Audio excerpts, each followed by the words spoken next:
So next up we have another research blast, 6 minutes or less. This one is a global study of advocacy. Social media is very powerful, of course, because it allows people to see what their friends are doing. They are strangers with experience. Somebody who knows a lot more than I do about Nikon cameras can recommend me which one to buy. This is a very interesting global study presented by John Bell, who is the managing director of social at Ogilvy globally, based out of Washington. John Bell. Thank you. Thank you, guys. So I want to talk today a little bit about how to build a passion brand.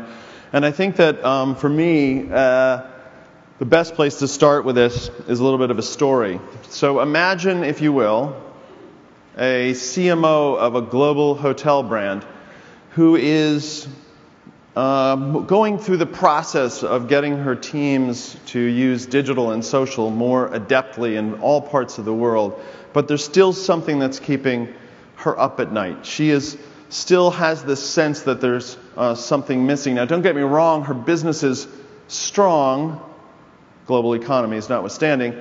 Her brand satisfaction is high, the service is high, the business is generally good.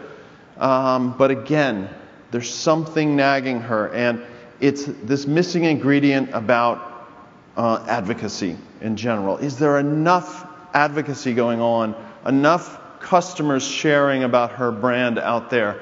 It just doesn't seem so to her. And so for her, it starts with this idea of defining what is advocacy. Everything from casual advocacy, all of the kind of tweets that we send, the Facebook graphics from the brand that we pass along out there, the links to a video with no commentary, perhaps, but these are just what their fans and followers of her brands are doing out there, all the way to passionate advocacy.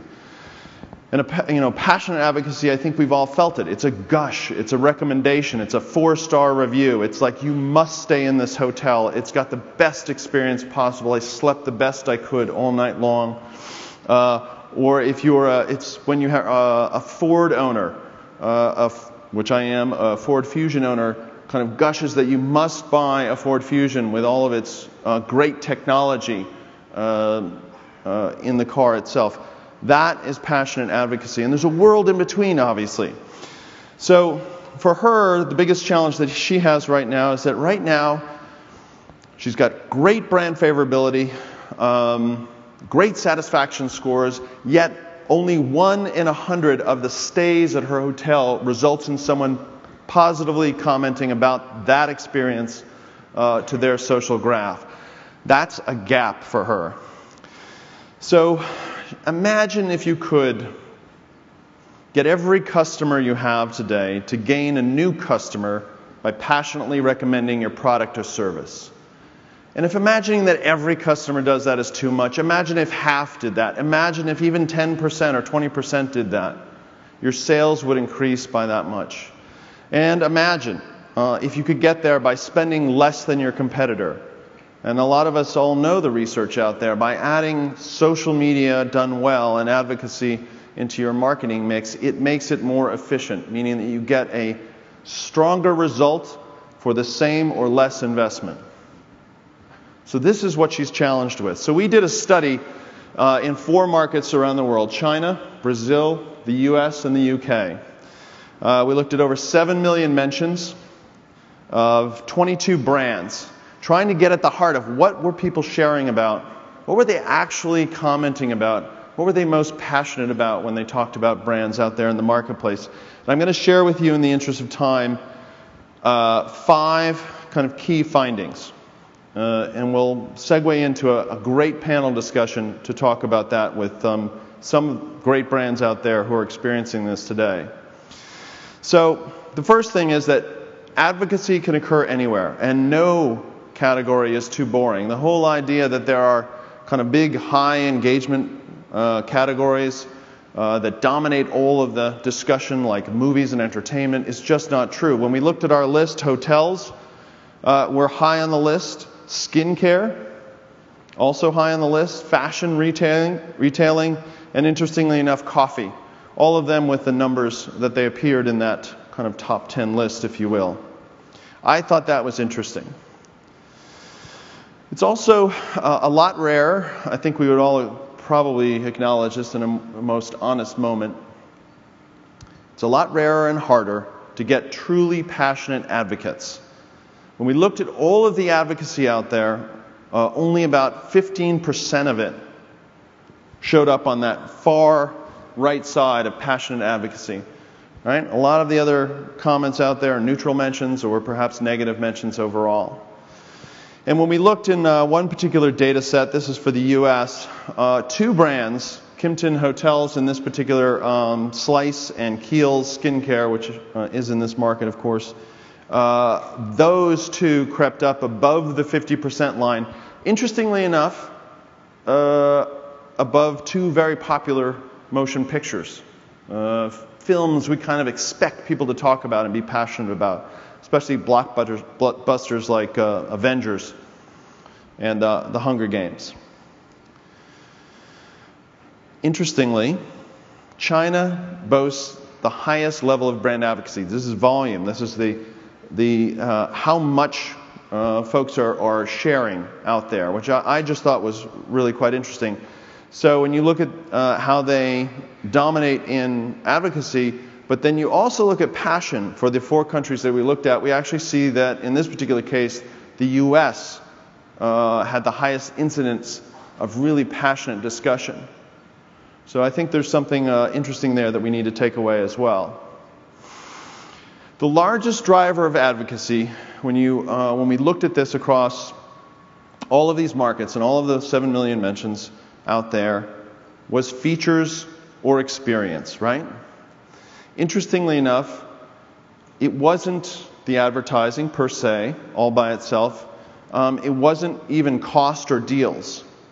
So when you average out across the globe, across the 4 markets that we looked at, the actual features of the product are what people are sharing most about. Now, when you go into the detail of the particular data, you also see some other things. When you go country by country, you see some over-indexing. So if you look in China, we have, of course, corroborating what I've just stated, that features over-index. But also, in their particular case, ads are over-indexing.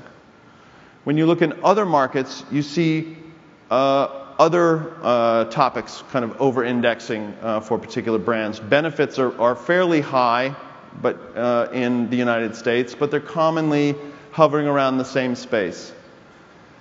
So this is interesting to us because it starts to tell us that there's different ways we need to try to activate people in advocacy out there.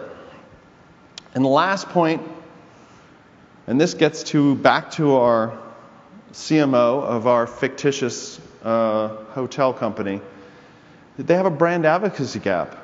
There's a huge gap between those people who enjoy the brand and will rate it high based on brand satisfaction scores and the number of people who will actually advocate out there, which says that we're clearly missing opportunities to trigger people when they're most satisfied about the things that they're most satisfied and delighted about out there. And I find that interesting, as many of us are preoccupied right now with kind of energizing and operationalizing content marketing, where we're trying to get kind of casual advocacy kind of increased out there to some scale. So this is what we found. You can actually get the study at this, the full study at the link at the bottom there, because there is a corollary to this, which is the so what. So what should we do? And we thought long and hard about that. But what I want to do is I want to actually bring out our panel right now. And I want to invite them to share with us what their experience is with advocacy. So can I ask my panelists to come out, and can we get a couple of extra chairs out here? This is great. We are very lucky to have 4 exceptional brands with us today. And we have Barbara Iliopoulos. Pretty close. How'd I do? Okay? Pretty good. Okay, good. She is the Social Marketing Community Manager for Asia, Middle East, and Africa for InterContinental Hotels, as we commonly call them, IHG. Hope you're okay with that. We also have Laura Balkovich, who is here from Google, sharing a different point of view. She's head of Social Asia Pacific. We also have Widad Wahid. How'd I do? Good? Thank you so much. Who is the Director of Social Media Marketing at Shangri-La International, which is just a marvelous hotel. Okay, I shouldn't have said that. It's not any better than IHG.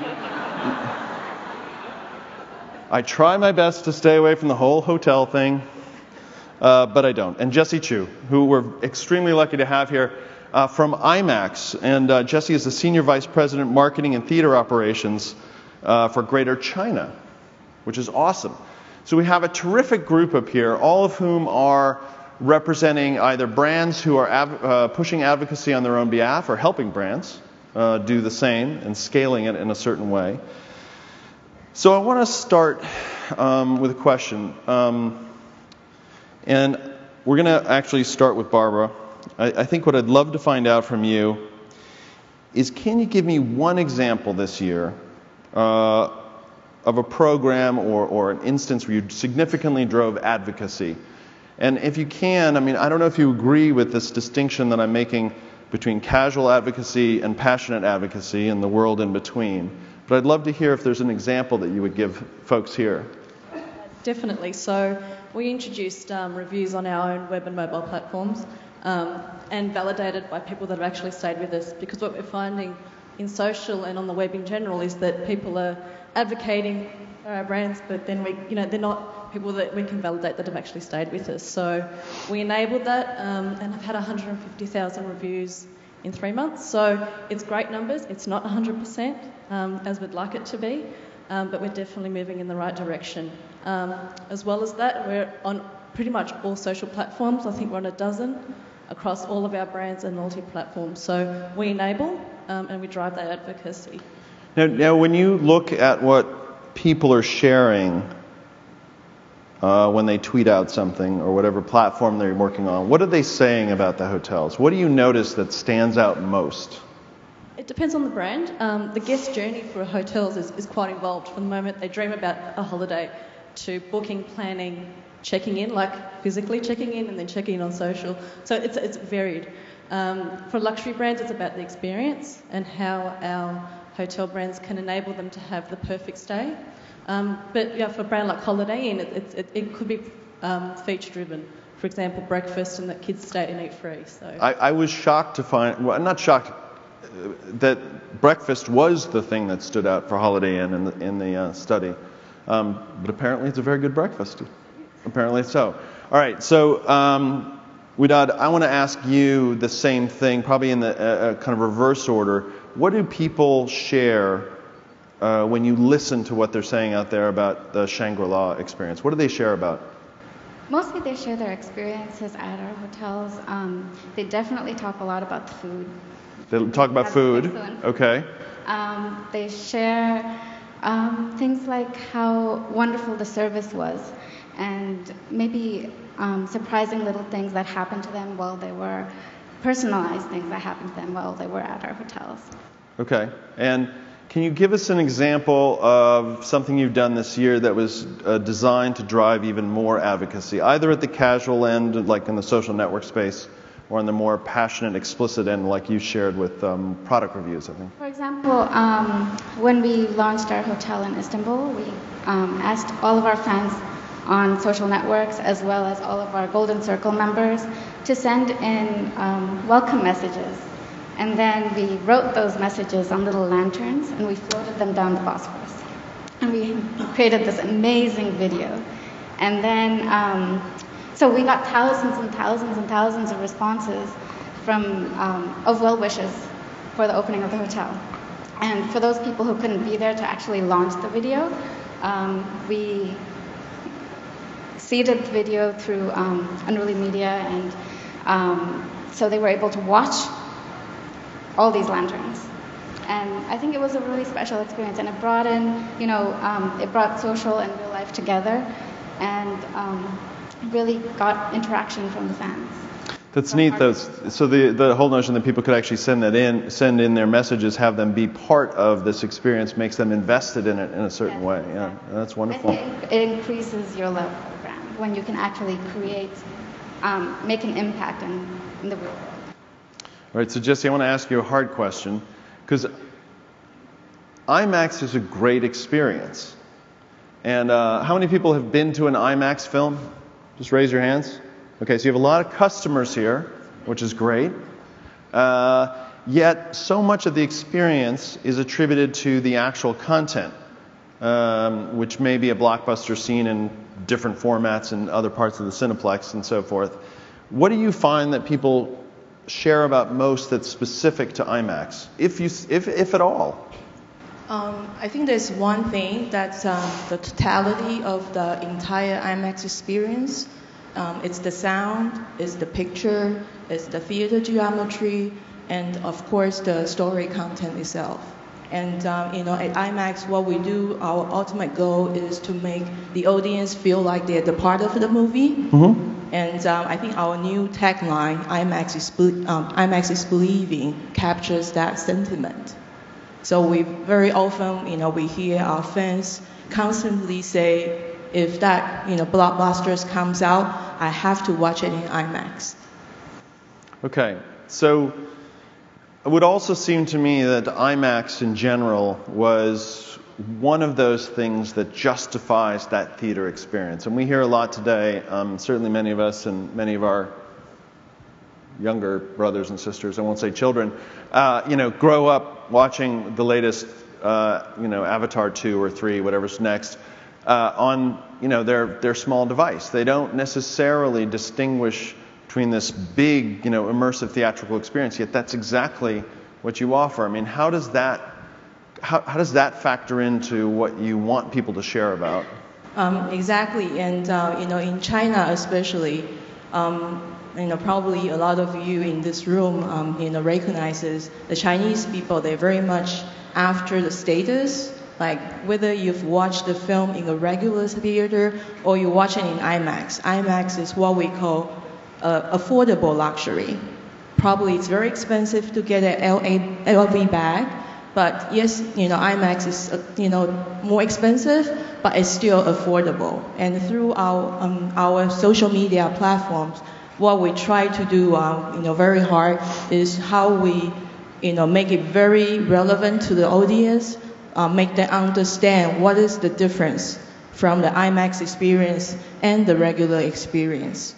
I would be fascinated to do a study in a Cineplex that's showing both an IMAX and a regular movie, whatever that is. Oh, trust me, just 5 seconds after you watch an IMAX movie, just go to the regular auditorium. 5 seconds is what it takes for you to realize the difference. And what I'd be interested to see is to study the inhabitants of those two theaters over the course of a week and to see how much advocacy, online social media was shared from either.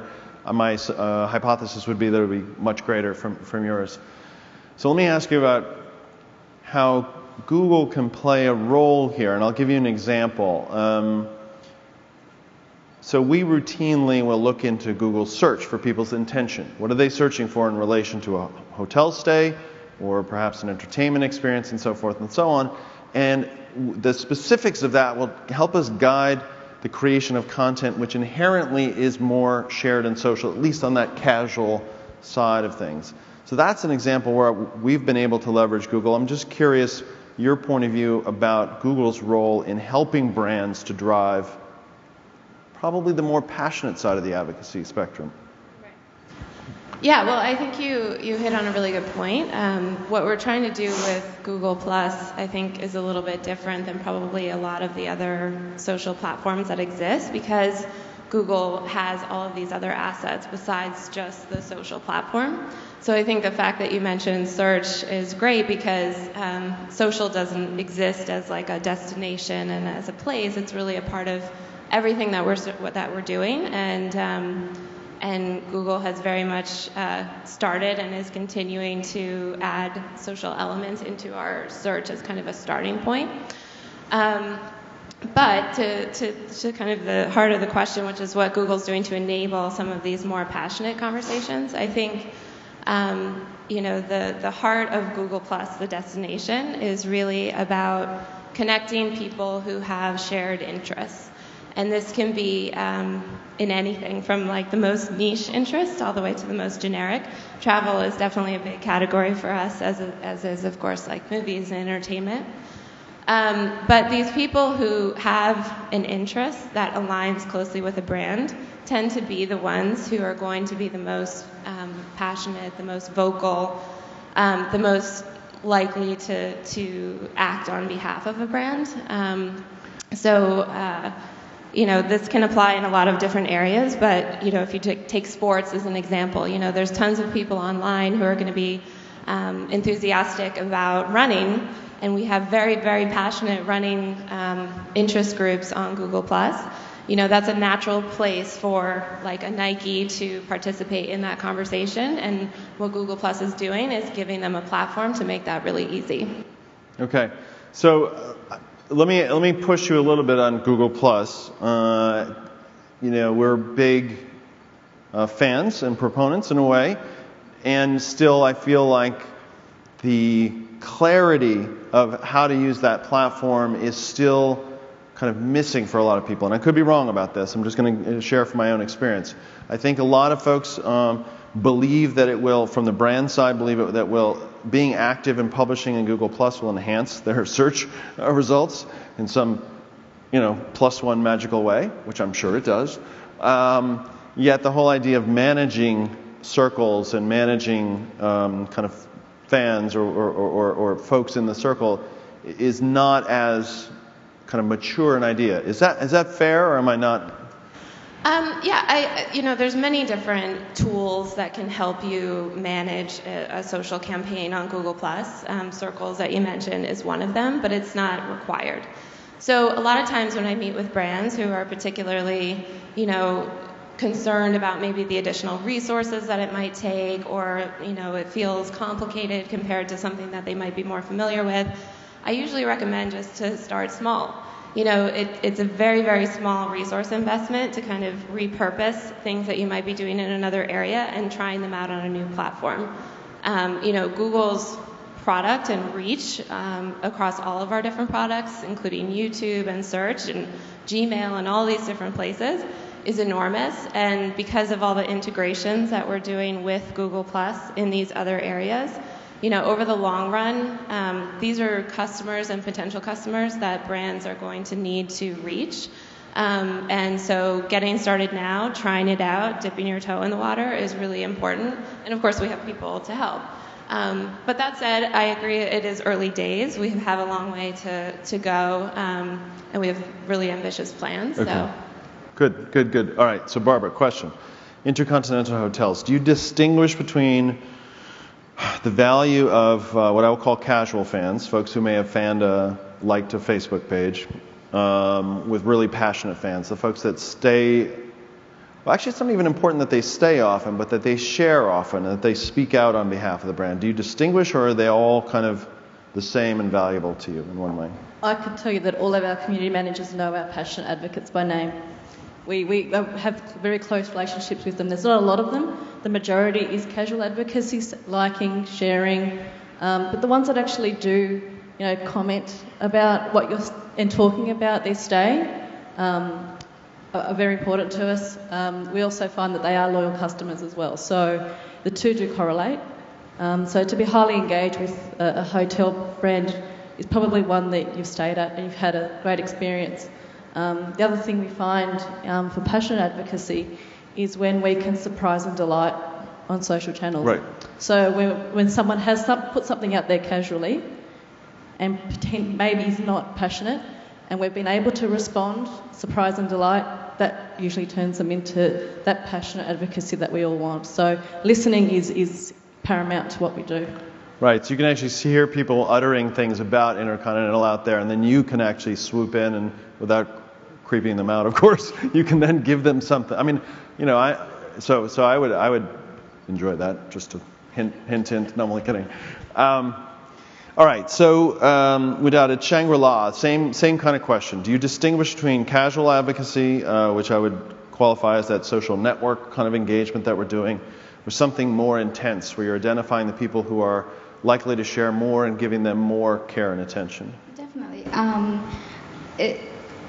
There are very few people, I mean, there aren't very few people, but comparatively very few people that are that passionate about a brand that they create stories and they create content and they visit our hotels on multiple occasions. And those people are really special to us. And we try and treat them with that extra bit of care. There's one gentleman who, he stayed at many of our hotels, and he even stayed in our Istanbul property recently after it opened. And there was some comments from somebody about how we're not very CSR friendly and why don't we spend more of our efforts in that department.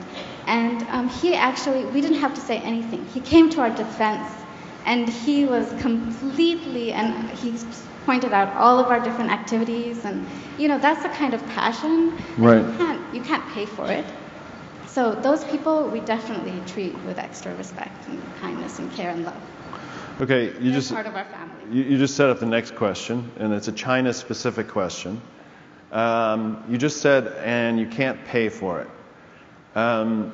which I agree with, that authenticity of the experience that people love, and yet what we're finding is that there are some commercial behaviors, and I don't think I'm saying anything out of school, so to speak, here, in some markets, and I've heard this true in China, where there actually is a lot of commercial behavior. I'm just going to try to say this so diplomatically, I'm just going to be blunt. Paying for people to say things on behalf of brands that they may never have experienced. Is that a concern of yours, Jessie, in terms of trying to drive real advocacy, or is that just the state of the affairs in China right now? For IMAX, I think it is not so much of a concern because, what we've been promoting, we promote the brand, we promote the movies, we've heard, things like that, but, we're really not that involved with that kind of, area.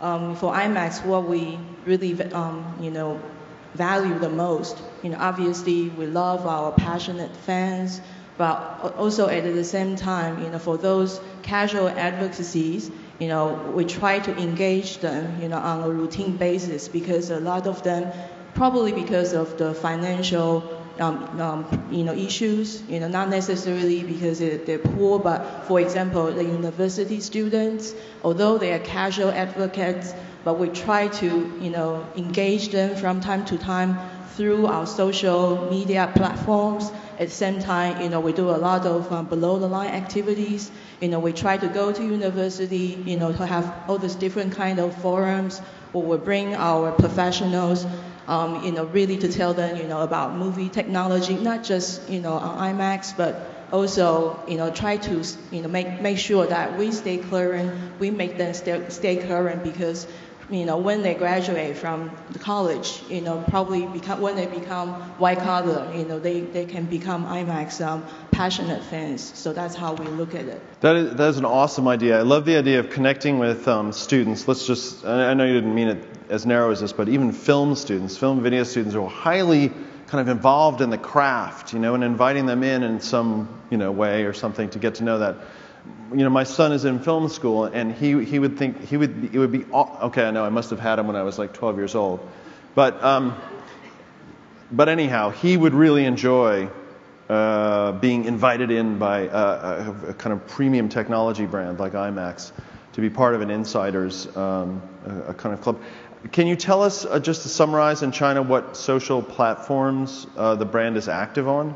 Sure. People may be curious about that. Obviously, we have Weibo, and our focus is on Sina Weibo, but at the same time, we also maintain daily updates on Tengxun Weibo as well as Renren. At the same time, we just about 3 months ago, we just opened up our corporate account on WeChat.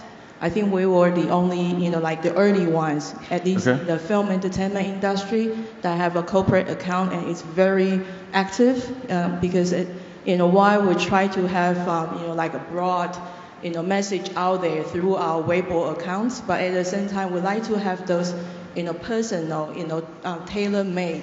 So we have a lot of activities, and also very soon, by the end of this month, we will be like all our fans will be able to purchase online tickets through our WeChat account. And also, we have a video presence on Youku, because I think we are the experience. We're movie industry, so we're supposed to provide the first-hand, high quality videos on site. So this is something that we opened up about 3-4 months ago, and it has been really, really successful for us. Okay. So altogether, we probably have about 6 social media platforms. And sorry, let me add that we just also bring it to actual realization. We now have on Baidu, we have a brand zone on Baidu. So whenever you type in IMAX on Baidu, which is the largest search engine in China, you will get to our Baidu brand zone. That's basically an IMAX mini site there. Okay. Now, I'm not sure we've set up for me to take questions from the crowd, but maybe by saying that so loud over the mic, maybe someone could tell me if we can. So if you do want a question, we'll actually set it up so that you guys can ask afterwards during the lunch and during the break. Okay, here's a really hard question, and I'm going to go down the line because everyone's got a point of view, I imagine. And I guess the simple question is how do you actually value advocacy, right? Meaning, in the overall, we're all experienced marketers and professional communicators, and we're all trying our best to understand the business value of everything we do. So we need to understand I hate to say the term, what's the ROI of all this effort in the advocacy space? Again, casual all the way to passionate. How do you value it at IHG? Or is it a work in progress? Because that's fair too. Definitely, and we're looking at this at a broad scale for the whole hotel industry. Research tells us that if you increase your sentiment and positive reputation online by 1%, that will increase rooms revenue by 1.42%. Ooh, I love this woman. Sorry. And then you can there's further to that. So that's the ROI if you want to look at the number. But it's about conversion and getting people to understand that by seeing someone advocating your brand online and all those positive recommendations through reviews or tweets or comments or whatever it is, that they would stay. And we've found that a positive review, so that's a 4 or a 5 star, will lead to about an increase of 20% in our conversion. So no kidding. we're actually looking at that at the moment and seeing how we can help our hotels, because it's not just at a brand level, it's also what happens at the hotel and how the hotels respond and manage that, because it's the brand experience, right? It's not just what the brand says, it's what the hotels do. So it's holistic, so it's not just measuring it at a brand level, it's throughout the whole organisation. Now, just not to go down a rabbit hole, but is whatever you call your traditional customer service function, is that connected in with folks who are kind of proactively out on social? We're getting there. We have our customer satisfaction people, and we've got online reputation management, and I hope by the end of the year that the two will be one. Okay, that's great. Okay. Yeah, so we work with a lot of different brands with a lot of different reasons that they want to use social. Some really are looking to have it tied directly to sales and really driving performance ROI type of metrics. Others are more brand oriented that want to drive awareness or loyalty, things like that. So I would say first it obviously depends a lot on what the marketing objective is. To your point about customer service, we've seen examples of that as well. I think a lot of times social channels are used as a customer service feedback loop, and we do have brands who have been able to measure, along with us, a reduction in concerns that are being voiced on the channel and quicker turnaround time. So all of that contributes to positive business KPIs. But all of that said, I think it is early days, and this is coming from a company that's all about data. So we're trying really, really hard to figure this out. But I think that collectively the industry is still young in this area, and we don't have the perfect answer yet. Okay, fair enough. Widad, how do you value it? How do you value either the casual, passionate, or anything in between? Obviously, the passionate advocates are much more valuable to us on a brand level. But in terms of ROI, you know, you have to look at how, you know, how many people are they recommending? We can look at, okay, our most passionate advocates, how many people are they reaching? And what is the value to us of those people?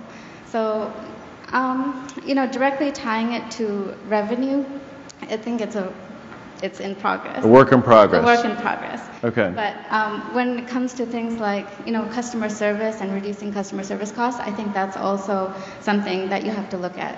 Fair enough. Jessie, now on to you. Do you value advocacy? Do you put a price tag on it? If so, how do you do it? Certainly.